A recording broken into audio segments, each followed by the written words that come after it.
திமுகவின் உருட்டுகளும் திருட்டுகளும். ஸ்டாலின் மாடல் அரசு zero model அரசு. திராவிட முன்னேற்ற கழக தேர்தல் அறிக்கையில் குறிப்பிட்டிருக்காங்க. இந்த சட்டமன்ற தொகுதியில் சங்கரன் கோயில் ஜவுளி பூங்கா அமைக்கப்பட்டிருக்காங்க. அமைச்சாங்களா? இந்த தென்காசி மாவட்டத்தில் கடைநல்லூர்ல அரசு பாலிடெக்னிக் கல்லூரி அமைக்கப்பட்டாங்க. அமைச்சாங்களா? தென்காசியில அரசு சட்டக்கல்லூரி அமைக்கப்பட்டாங்க. அமைச்சாங்களா? புளியங்குடியில பழங்கள் மற்றும் காய்கறிகளுக்கான குளிர்பதன வசதி ஏற்படுத்தப்படும். செஞ்சாங்களா?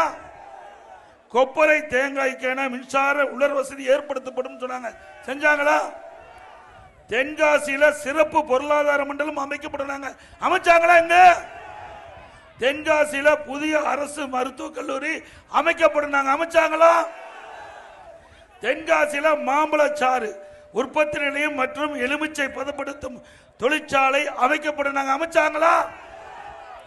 ராமநதி ஜம்பு நதி ஆறுகள் இணைப்பு திட்டம் முன்னெடுக்கப்பட்டாங்க. முன்னெடுத்தாங்களா? அதை கைவிட்டுட்டாங்க. தென்காசியில அரசு வனக்கல்லூரி அமைக்கப்பட. அமைச்சாங்களா?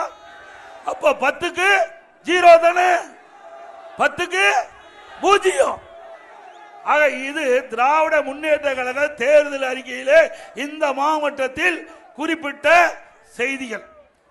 திராவிட முன்னேற்ற கழக தேர்தலில் 2021 சட்டமன்ற பொதுத் தேர்தலும் போது திராவிட முன்னேற்ற கழக தேர்தல் அறிக்கையில் திரு ஸ்டாலின் அவர்கள் அறிவிக்கப்பட்ட அறிவிப்பு இது.